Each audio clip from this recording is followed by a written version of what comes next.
ब्रह्म सूत्र के तृतीय अध्याय के चतुर्थ पाद के तृतीय अधिकरण का विचार हम लोग कर रहे हैं। इस अधिकरण के दो सूत्रों में से प्रथम सूत्र के व्याख्यान रूप भाष्य की चर्चा हो रही है। प्रथम सूत्र में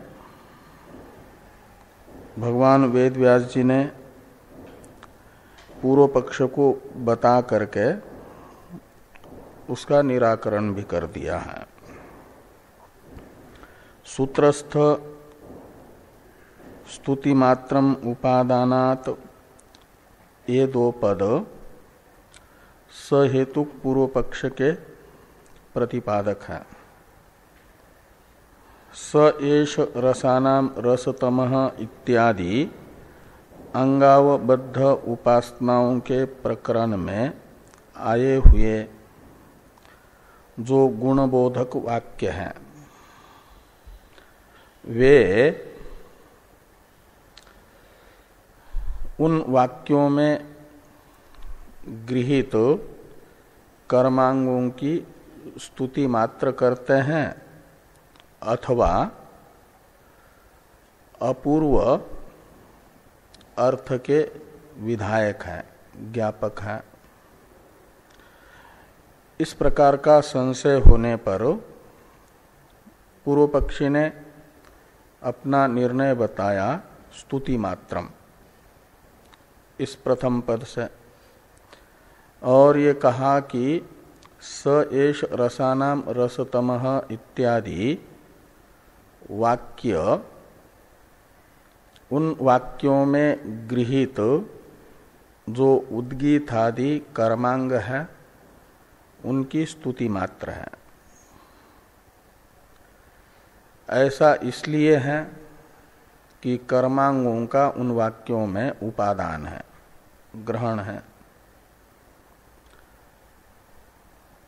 जैसे कि इयम एव जुहु आदित्य कूर्म स्वर्गो लोको आह्वनीय इत्यादि वाक्य भी जुहु आदि कर्मांगों का ग्रहण होने से पृथ्व्यादि पदों के द्वारा उनकी स्तुति कर रहा है। ऐसे ही स एष रसानाम रसतमः इत्यादि वाक्य में गृहीत उद्गीतादि कर्मांगों की स्तुति रसतमत्वादि पदों से हो रही है। ऐसा यदि पूर्व पक्षी कहते हैं इति चेत से बताया गया कि न, ये सिद्धांति कह रहे हैं कि स एष रसानाम रसतमः इत्यादि वाक्यों को उन वाक्यों में गृहीत उद्गीतादि अंगों की स्तुति मात्र नहीं समझना चाहिए। ऐसा क्यों? तो कहते इसलिए कि अपूर्वत्वात् ये स एष रसानाम रसतमः इत्यादि वाक्य प्रशंसक हैं उद्गीतादि अंगों के, ऐसा मानने के लिए पूर्व पक्षी को लक्षणा करनी पड़ती है प्रशंसा में। ये लक्षणा दोष है। इससे उत्कृष्ट होगा इस वाक्यों में विधि की कल्पना करना, और विधि की कल्पना करते हैं तो अपूर्व अनुष्ठेय अर्थ प्राप्त हो जाता है। इसलिए ये अपूर्व विधि रूप प्रमाण बन जाते हैं। तो इनमें अपूर्व प्रामाण्य के लिए ये मानना उचित है कि ये स्थावक मात्र नहीं है अपितु विधायक है।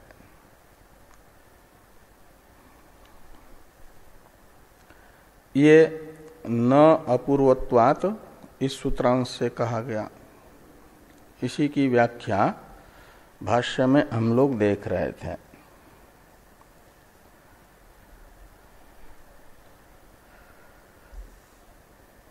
ये जो न इत्याह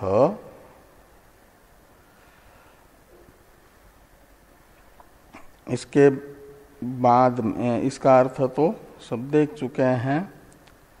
नहीं स्तुति मात्रम आसाम श्रुतिनाम प्रयोजनम युक्तम अपूर्वत्वात्। ये भाष्यकार भगवान न इत्याह इसकी व्याख्या कर रहे हैं। इसका अवतरण टीका में देखना है। तो इसका अवतरण देखिए टीका में कि स्तुति लक्षणातो वरम विधि कल्पनम अनुष्ठान फल लाभात इति सिद्धांतयति नहीं स्तुति इति। यहीं से टीका में चलना है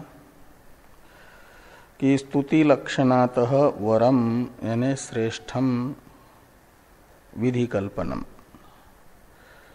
स एष रसानाम रसतमः इत्यादि वाक्य की स्तुति रूप अर्थ में लक्षणा करने की अपेक्षा वरम यानी श्रेष्ठ है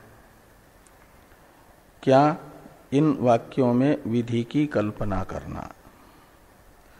इन वाक्यों को विधायक है इत्याकारक कल्पना करना उचित होगा।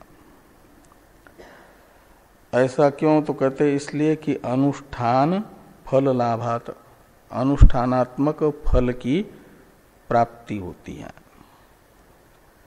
अनुष्ठान यानी विधेय अर्थ की प्राप्ति होती है। और मीमांसकों के अनुसार सबसे उत्कृष्ट वाक्य वेद वाक्य माना जाता है विधि वाक्य, और वो स्वतः प्रमाण होता है। और बाकी अर्थवाद आदि तो होते हैं विधि वाक्य के द्वारा अपेक्षित अर्थ को बता करके प्रमाण। उनमें परंपराया प्रामाण्य आ जाता है और साक्षात क्रिया का ज्ञापक हो जाता है विधि वाक्य, इसलिए वो सीधे प्रमाण बन जाता है। तो इसमें विधि की कल्पना करते हैं तो अनुष्ठान यानी कर्म रूप जो फल है वह प्राप्त हो जाता है।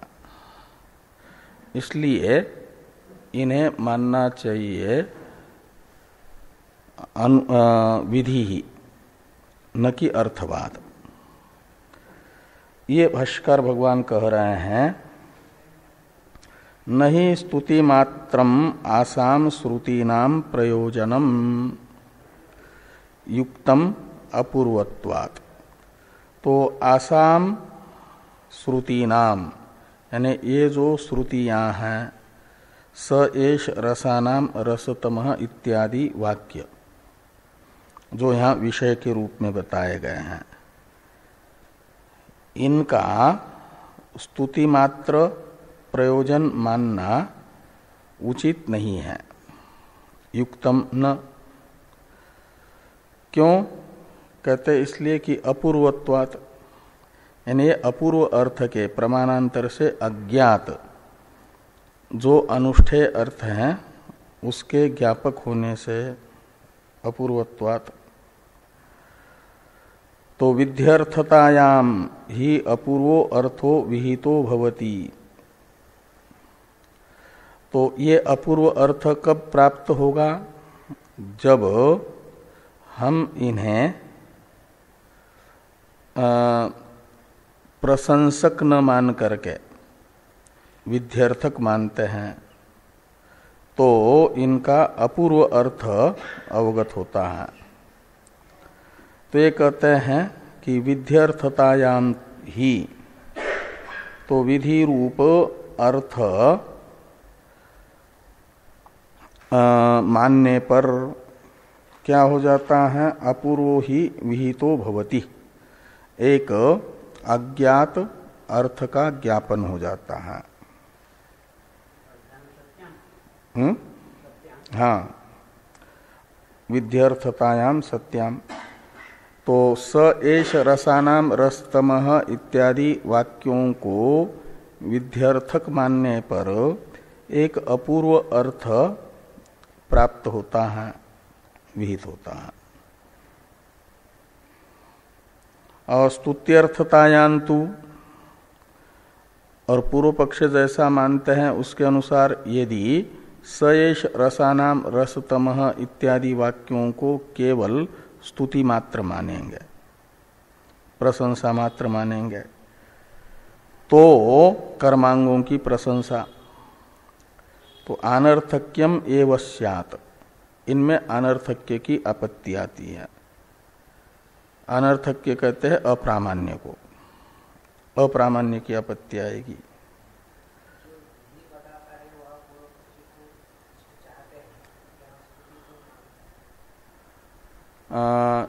इसलिए मान रहे हैं कि उनके अनुसार ज्ञान कांड कर्म कांड अलग अलग नहीं है, पूरा वेद एक है, और उद्गीतादि कर्मांगों का पहले कर्म कांड के में विधान हो गया है, और उस विहित उद्गीतादि अंगों को अपेक्षा है प्राशस्त्य की, अधिकारी की उसमें प्रवृत्ति के लिए।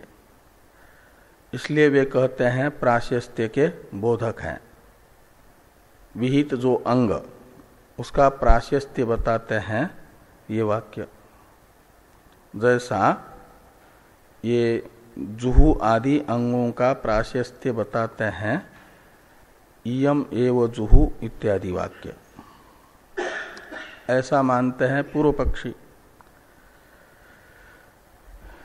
तो विधि वाक्य के साथ एक वाक्य तो हो जाता है, इसलिए अर्थवाद है। और सिद्धांति कहते हैं ये अर्थवाद नहीं, ये स्वतंत्र विधि वाक्य है, ये सिद्धांति कह रहा है।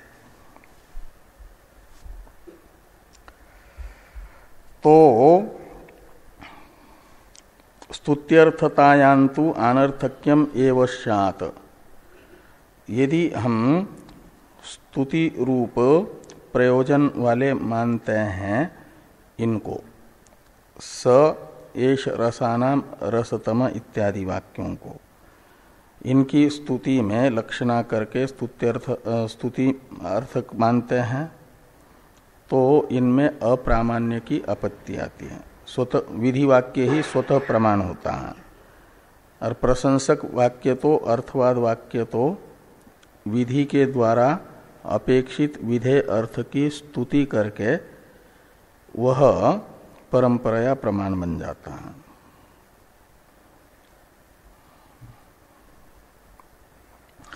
उनके अनुसार। लेकिन यहां तो भले ही वो परंपराया प्रामाण्य जो दृष्टांत बताया हुआ पूर्व पक्ष के द्वारा वाक्य है उसमें आ जाए, इयम एव जुहू इत्यादि वाक्य में, किंतु स एष रसानाम रसतमः इन वाक्यों में तो वो परंपराया प्रामाण्य भी सिद्ध नहीं हो पाता, इसे कह रहे हैं। इसलिए अनर्थक्यम एव स्यात्, यानी अप्रामाण्यम एव स्यात्।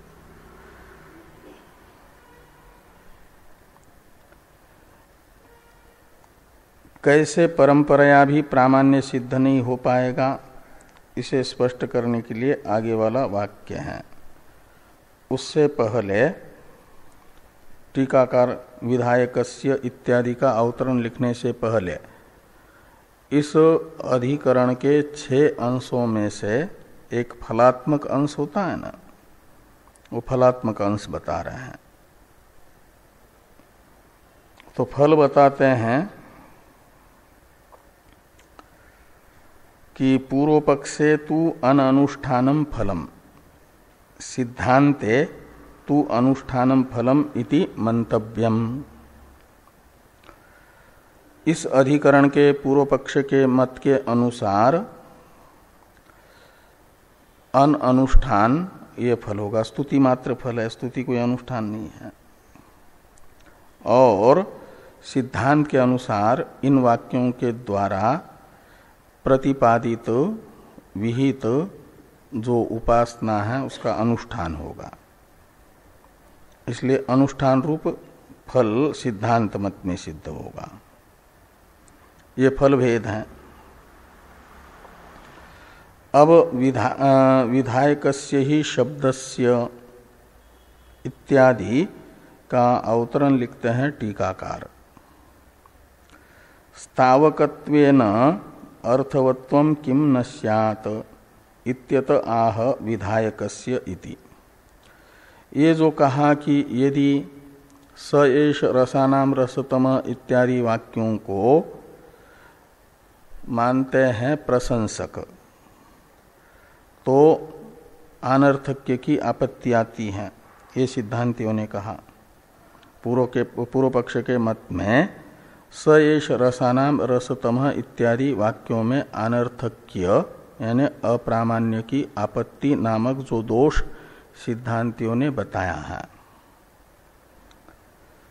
इस दोष का निराकरण स्तुत्यर्थक मानने पर भी पूर्व पक्षी इस दोष के निराकरण की शंका करते हैं।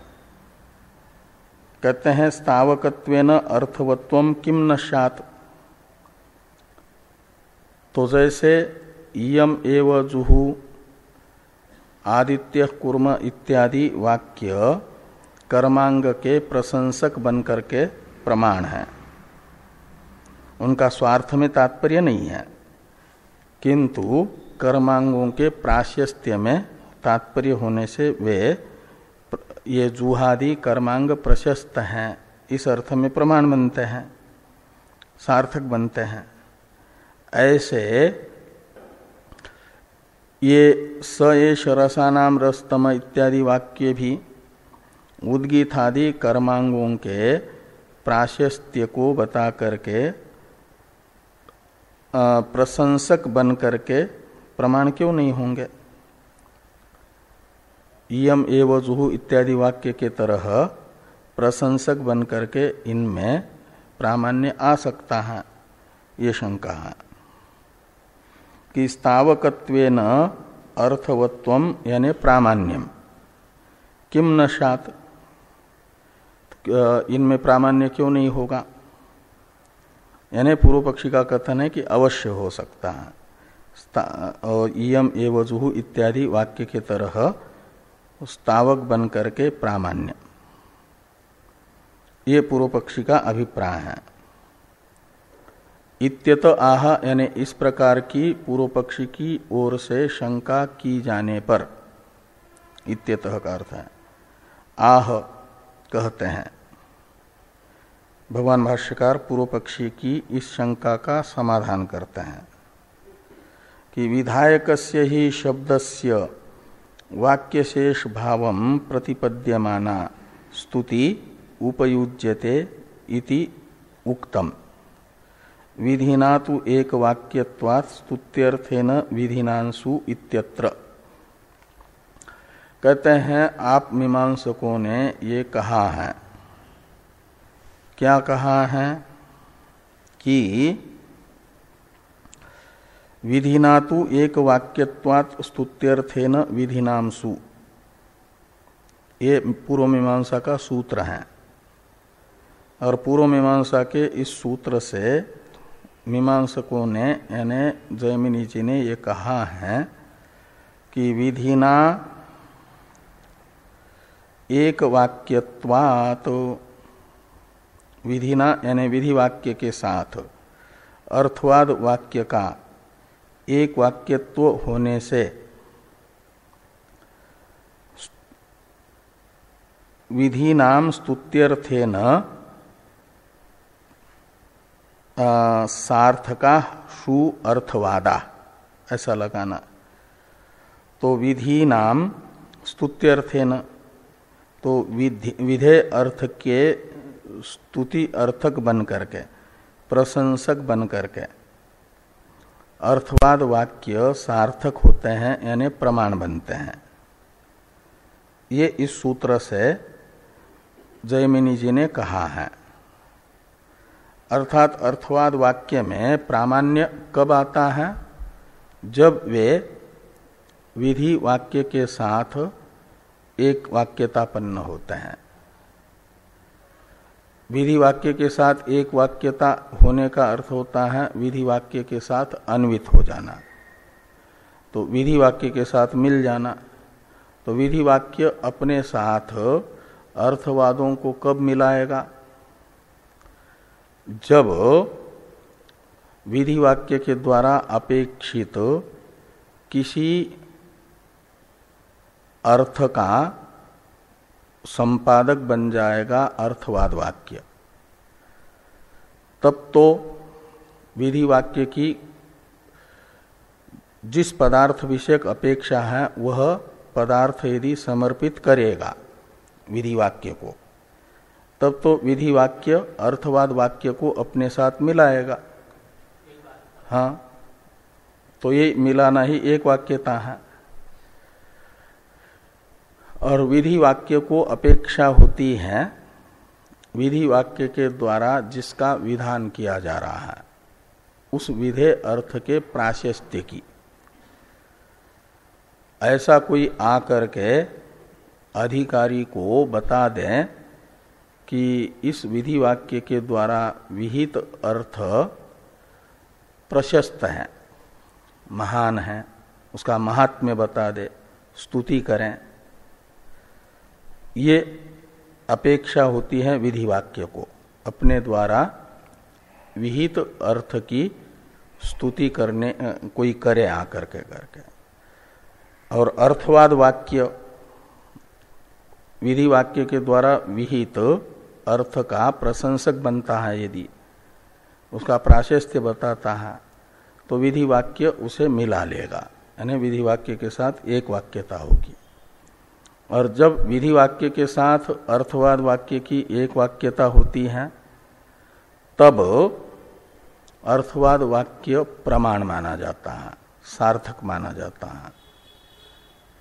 और केवल विधि वाक्य के साथ अन्वित हुए बिना, एक वाक्यता को प्राप्त किए बिना प्रशंसक बनने मात्र से उसे सार्थक नहीं माना जाता, प्रमाण नहीं माना जाता अर्थवाद वाक्य को।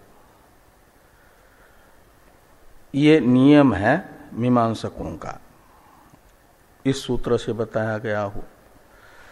तो कहते हैं आप लोग अर्थवाद होने मात्र से ही प्रमाण नहीं मानते हो। जो अर्थवाद विधि के साथ एक वाक्यता को प्राप्त करता है वह अर्थवाद प्रशंसक बनकर के प्रमाण मानते हो, ऐसा आपका नियम है। ये सिद्धांती मीमांसकों को कह रहे हैं जिन्होंने ये शंका की है कि स एष रसानाम रस्तम इत्यादि वाक्यों को प्रशंसक मान करके प्रमाण मान लो, स्थावकत्वेन रूपेण इनमें प्रामाण्य मान लो, सार्थक्य मान लो। ऐसी शंका जो कर रहे हैं वे उनको सिद्धांती कहते हैं कि अर्थवाद वाक्य का प्रामाण्य स्वीकार करने के लिए आवश्यक होता है अर्थवाद वाक्य का विधि वाक्य के साथ एकत्व, एक वाक्यता, ये आवश्यक होती है।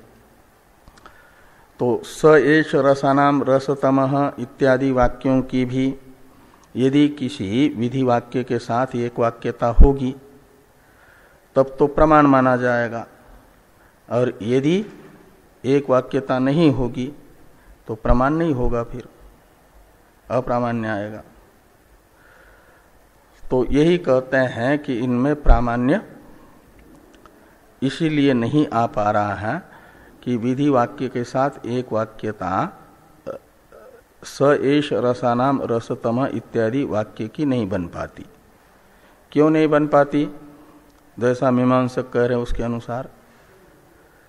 तो कहते इसलिए नहीं बन पाती कि वो तो जो दृष्टांत है पूर्व मीमांसकों का वो कर्मकांड का ही है, जहां पर जुहादि पात्रों का विधान हुआ है। उसी प्रकरण में जुहादि पात्रों के विधायक प्रकरण में ही यह अर्थवाद वाक्य आता है, यम एव जुहु आदित्य कुर्म इत्यादि। जहां जुहादि पात्र का विधान है वहीं पर ये प्रशंसक वाक्य आया। इसलिए विधेय जो जुहादि पात्र है, अंग जुहादि पात्र आदि रूप अंग, उसका प्राशस्त्य बोधक किसी वाक्य की अपेक्षा विधि वाक्य को है, तो उसका तो विधि वाक्य के साथ एक वाक्य तो होगा उसी प्रकरण में होने से, और वो प्रशंसक बन करके प्रमाण बनेगा। इसलिए उदाहरण में तो ठीक है, किंतु दृष्टांत में दार्ष्टान्त में ये जो स एष रसानाम रसतमः इत्यादि वाक्य हैं, ये तो उपनिषदों में है, और उद्गीतादि जो कर्मांग विधायक वाक्य हैं वे कर्मकांड में हैं। उद्गीतादि को कर्मांग बताने वाले वाक्य वे हैं कर्मकांड में। वो हो गया भिन्न प्रकरण। जिन उद्गीतादि कर्मांगों का प्रशंसक इनको मानना चाहते हैं, उन उद्गीतादि कर्मांगों का विधान करने वाले वाक्य कर्मकांड रूप प्रकरण में है, और ये स एष रसानाम रसतमः ये वाक्य ज्ञान कांड में है। तो अलग अलग प्रकरण हुआ ना। हाँ, तो भिन्न प्रकरणस्थ वाक्यों की एक वाक्यता नहीं होगी।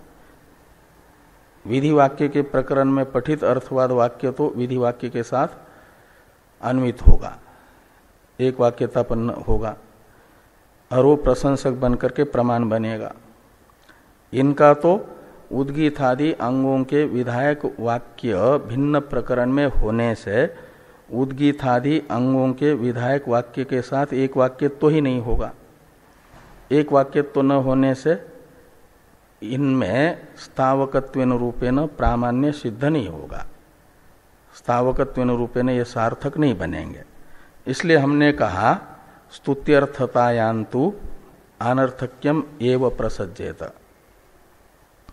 यदि स एष रसानाम रसतम इत्यादि वाक्यों को विधि न मान करके प्रशंसक मानते हैं तो ये अप्रमाण होते हैं, क्योंकि अर्थवाद वाक्यों को प्रमाण बनने के लिए विधि वाक्य के साथ एक वाक्य तो प्राप्त करना जरूरी होता है, और इन वाक्यों का एक वाक्य तो विधि वाक्य के साथ नहीं हो पा रहा है भिन्न प्रकरणस्थ होने से। इसलिए इनमें अनर्थक्य ही प्राप्त होगा इनको प्रशंसक मानने पर, ये कह रहे हैं। तो इसी अभिप्राय से लिखते हैं भाष्य में भाष्यकार भगवान कि विधायकस्य ही शब्द से पहले एक सामान्य नियम बताया कि विधायकस्य ही शब्दस्य वाक्यशेष भावं प्रतिपद्यमाना स्तुति उपयुज्यते इति उक्तम। विधिना तो एक वाक्यत्वात् स्तुत्यर्थेन विधिनांसु इत्यत्र। ये जो पूर्व मीमांसा का अधिकरण है विधिना तो एक वाक्यत्वात् इत्यादि, इस अधिकरण में मीमांसकों ने कहा है कि वही अर्थवाद वाक्य प्रामाण्य को प्राप्त करता है, प्रमाण बन जाता है। कौन? जो विधि वाक्य के साथ एक वाक्यता को प्राप्त करता है। वाक्य शेष भावम प्रतिपद्यमाना स्तुति का अर्थ निकला विधि वाक्य के साथ एक वाक्यता को प्राप्त करने वाला अर्थवाद वाक्य, वह सार्थक होता है। प्रमाण बन जाता है, प्रशंसक बन करके। ऐसा आपने कहा है, इति उक्तम भवद भी ऐसे लगाना।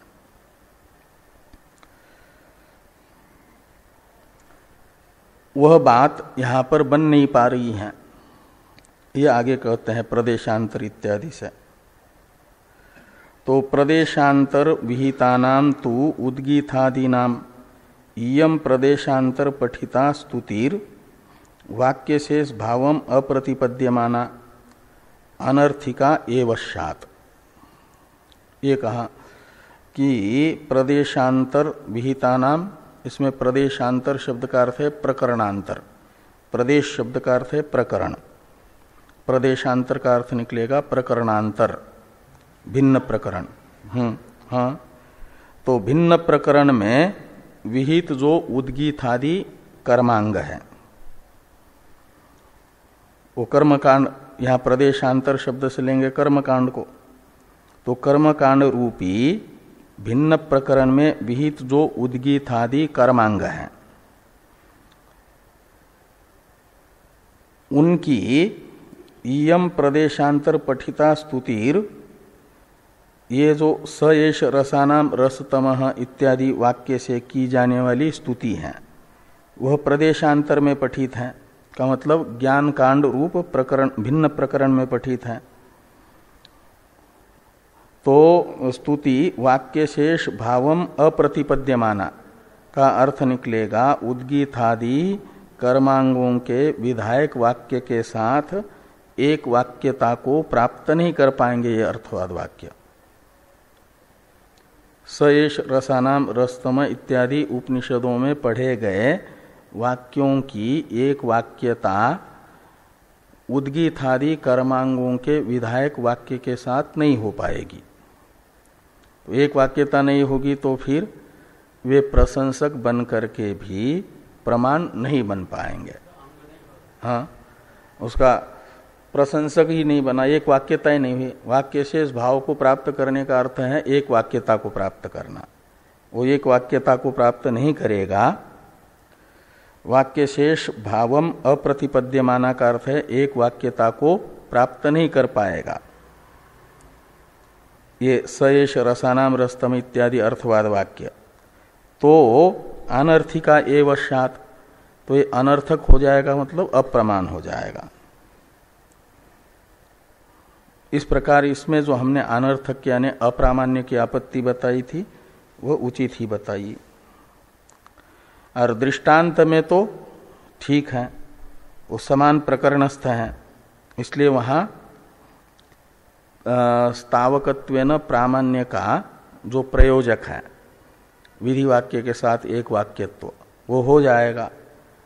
इसलिए वो तो दृष्टांत तो ठीक बन जाएगा, सार्थक हो जाएगा, लेकिन दार्ष्टान्त सार्थक नहीं हो पाएगा। ये आगे कह रहे हैं इयम एव इत्यादि से।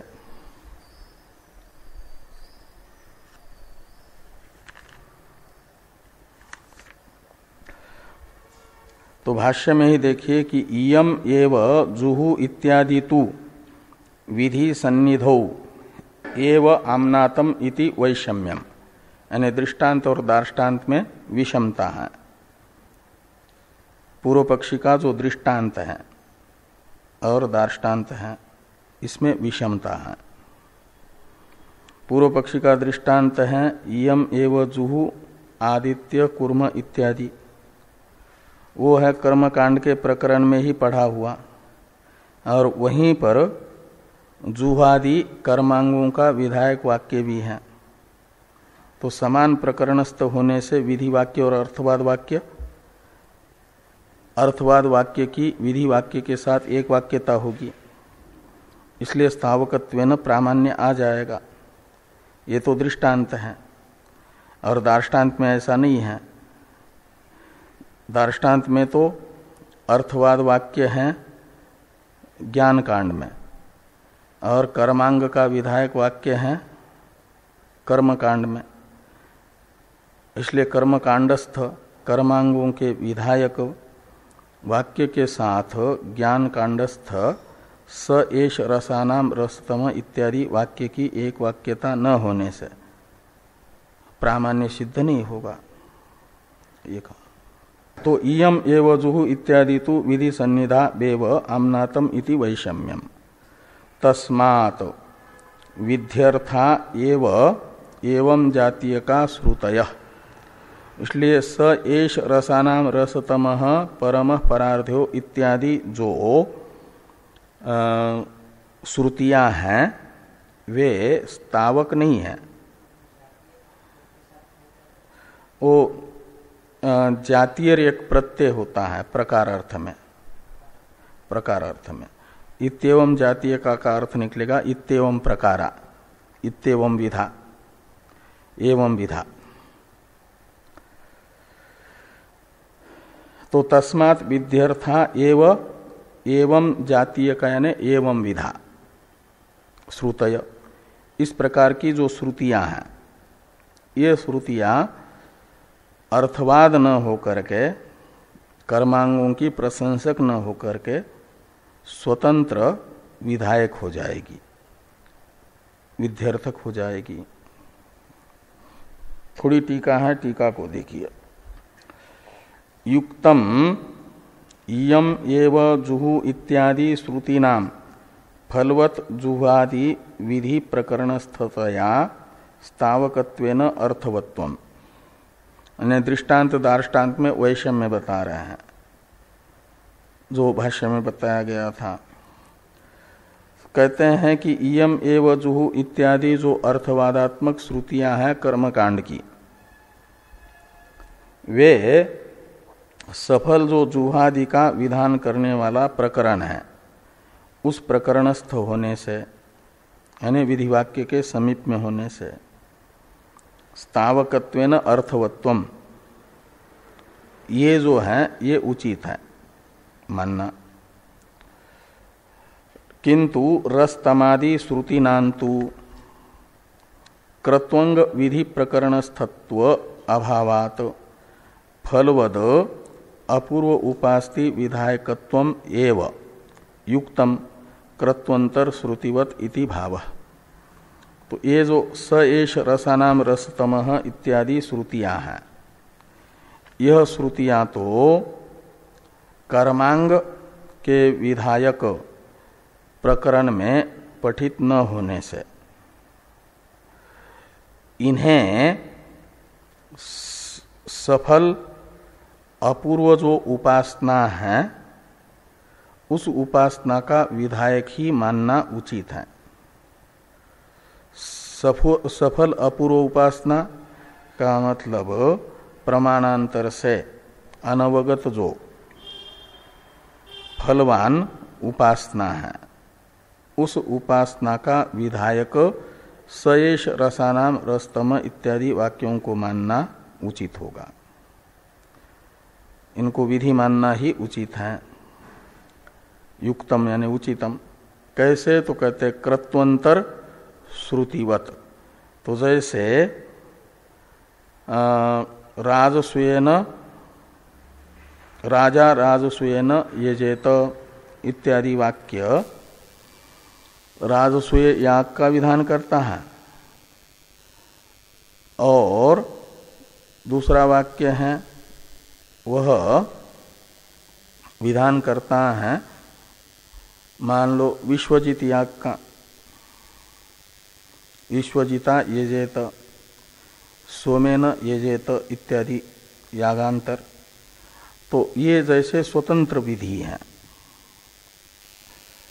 वो राजसूय याग के विधायक वाक्य के अंग नहीं है, उसके साथ एक वाक्यता नहीं है।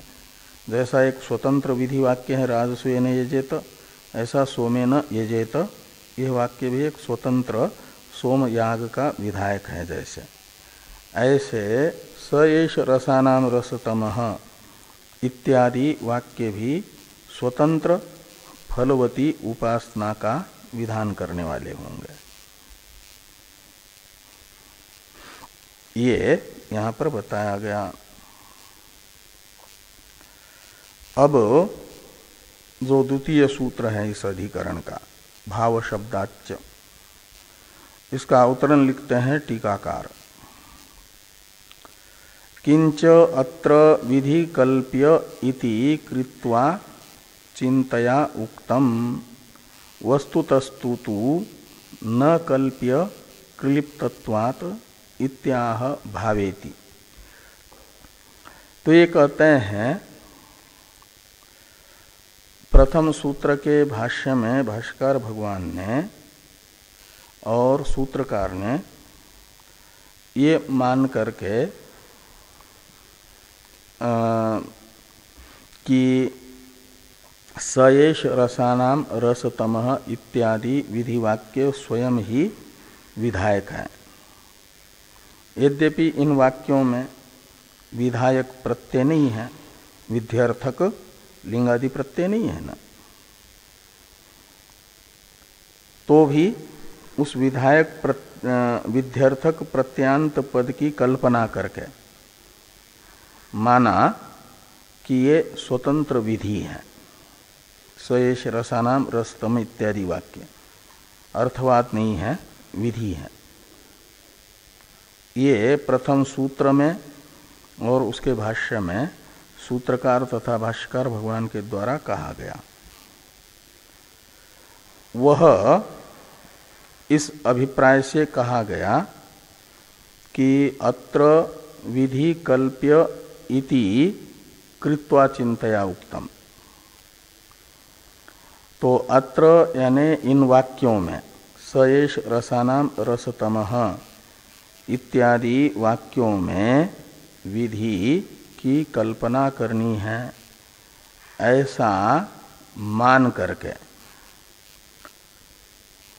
वो उक्तम। क्या उक्तम कि प्रथम सूत्र में इन्हें अर्थवाद नहीं अपितु विधायक वाक्य हैं, ये कहा गया। विधि को कल्प्य समझ करके, विधि कल्प्य इति उक्तम।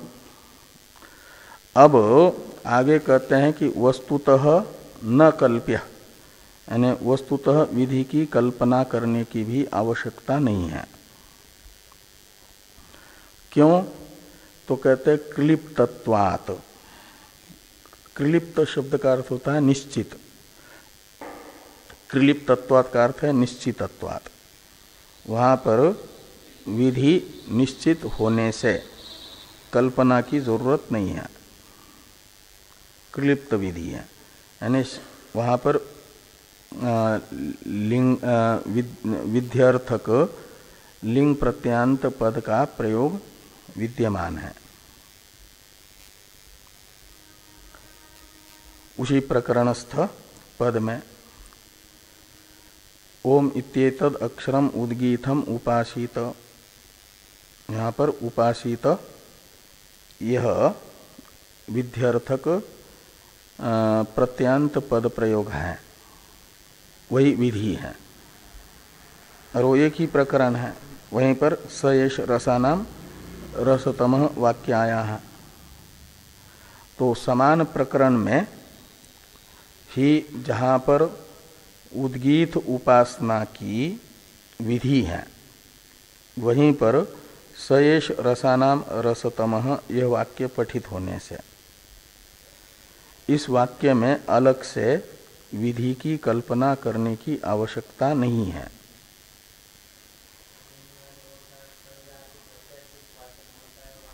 विधि वाक्य होता है। हाँ हाँ हाँ,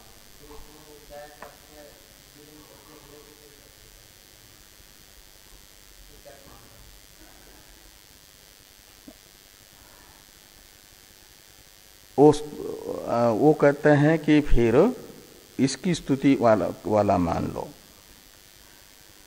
अभी तो पहले इसको विधायक न मान करके,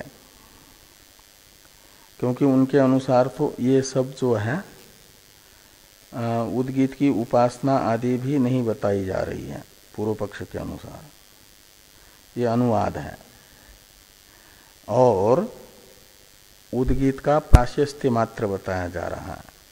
उद्गीत का कर्मांगत्वेन रूपेण विधान पहले हुआ। उद्गीतम उपासित का अर्थ है उद्गीतम प्रशस्तम इति जानियात। ये उद्गीत हम उपासित का अर्थ करते हैं। वे उद्गीत प्रशस्त हैं ऐसा समझो। तो आने वाला जो सूत्र है, यानी ये तो सिद्धांति के अनुसार ही बताया जा रहा है। सिद्धांति ने ही ये कहा था कि स एष रसानाम रसतमः इत्यादि वाक्य में विधि की कल्पना करके इनको विधायक मान लो। ये पूर्व पक्षी ने नहीं कहा, सिद्धांति ने कहा है।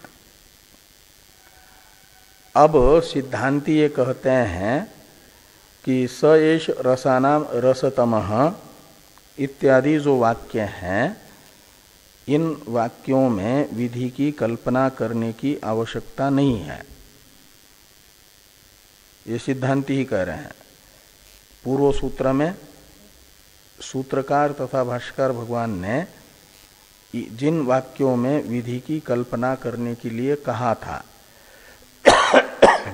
वह ये मान करके कि ये स्वतंत्र विधि वाक्य है, ऐसा मान करके कहा था। अब आगे ये कह रहे हैं कि इनमें विधि की कल्पना करने की आवश्यकता नहीं है, क्योंकि वहां पर प्रत्यक्ष विधि बोधक वाक्य विद्यमान है। इसलिए प्रत्यक्ष विधि न हो तो फिर विधि की कल्पना की जाती है। तो यहाँ प्रत्यक्ष विधि विद्यमान है, उद्गीतम उपासित इत्यादि। तो फिर पूर्व पक्षी कहते हैं फिर तो हमारा अभीष्ट सिद्ध हो जाएगा। उद्गीतम उपासित, इसमें उद्गीत को उपास्य बताया गया और उस उपास्य उद्गीत की प्रशंसा करने वाले ये सयेश रसानाम रसतम इत्यादि वाक्य होंगे। ऐसी दोबारा उनकी शंका होगी, उसका समाधान करेंगे। ये बताते हैं कि सयेश रसानाम रसतमः, यह वाक्य स्वयं विधि रूप न होने पर भी अर्थवाद भी नहीं है, अपितु विधि के द्वारा अपेक्षित जो उपास्यगत गुण है उपासना के लिए, उन गुणों को बताने वाले हैं। और वो उपास्य गुण है, चिंतनीय गुण है। उद्गीतम उपासित, इसने तो इतना मात्र कहा कि उद्गीत की उपासना करो। उपासना का तो अर्थ होता है गुण चिंतन। तो उद्गीत की उपासना करो का अर्थ है उद्गीत के गुणों का चिंतन करो। तो उद्गीत के कौन से गुण हैं जिनका चिंतन करना है, ये आकांक्षा हो जाती है। इस आकांक्षा की पूर्ति के लिए सयेश रसानाम रसतमः इत्यादि उद्गीत में गुण बताने वाले ये वाक्य हैं चिंतन के लिए। इसलिए उपासना उपयोगी गुण को बताने वाले वाक्य हैं ये, न कि उद्गीत आदि अंगों की प्रशंसा करने वाले।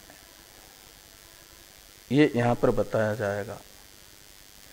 यानी ये इनमें विधि की कल्पना भी नहीं करनी है। विधि की कल्पना नहीं करेंगे तब भी ये स्वतंत्र अर्थवाद नहीं है, अपितु उद्गीतम उपासित इत्यादि वाक्य के द्वारा अपेक्षित उपासना के लिए जो गुण हैं उन गुणों के बोधक है।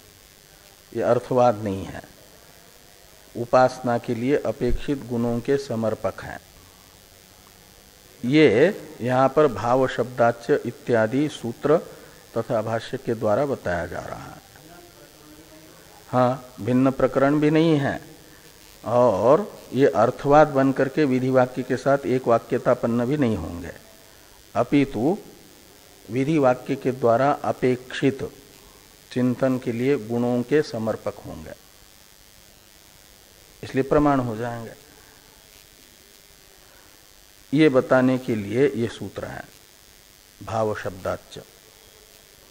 इस पर चर्चा हम लोग कल करते हैं।